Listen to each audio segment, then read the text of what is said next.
12. yargı paketi mecliste kabul edilerek yasalaştı. 12. yargı paketinde 30'a yakın maddede bir değişiklik öngörülmekte. Bu değişen maddeler noktasında vatandaşları ilgilendiren, daha çok vatandaşlar noktasında etki edebilecek madde hükümleri şunlardır. Birincisi, toplumda İBAN mağdurları olarak yer alan kişiler açısından bir düzenleme getirildi 12. yargı paketinde. Yine mirasçılar noktasında mirastan kalan mallar açısından satışı noktasında değişiklik öngörülmekte. Bu noktada Anayasa Mahkemesi'nin iptal etmiş olduğu hükmün açıklanmasının geri bırakılma hükümlerine ilişkin düzenleme getirildi.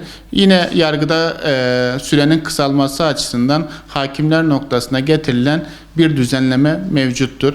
Bu noktada İBAN kiralaması ya da İBAN mağdurları olarak yer alan kişiler açısından hakim bu kişilerin suça iştirak etmeksizin banka ve kredi bilgilerinin bir menfaat karşılığında kullandırılması halinde bu kişiler hakkında 1/2 oranında indirim uygulayabilme hükmü getirilmiştir. Bu İBAN mağdurları noktasında güzel bir haber, güzel bir gelişme diye söyleyebiliriz. Yine mirasçıların mirastan kalan malların satışı açısından getirilen düzenlemede ise mahkeme yoluyla satılan mallar noktasında birinci satışta mirasçılar arasında ve mirasın mal varlığının gerçek değeri üzerinden satışa çıkarılma hükmü getirildi. Yeni 12. yargı paketi ile birlikte.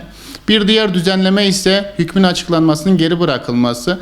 İptal edilen hükmün açıklanmasının geri bırakılmasına ilişkin getirilen düzenlemede işkence, kötü muamele ve eziyet suçları noktasında bu suçu işleyenler hakkında hükmün açıklanmasının geri bırakılma hükmü uygulanmayacak. Bu noktada yapılan değişiklik mağdurlar açısından önem arz etmekte. Bir diğer getirilen düzenlemede ise yargı sürelerinin kısalması. Eğer hakimin zaruri hal dışında iki duruşma arasında en fazla 3 ay gibi bir süreyle duruşma erteleme durumu söz konusu olabilecek. Hakim eğer 3 aydan fazla zaruri bir hal olmadığı sürece erteleme kararı verirse duruşmalarda hakim hakkında uyarma cezası verilebilecek bu açıdan.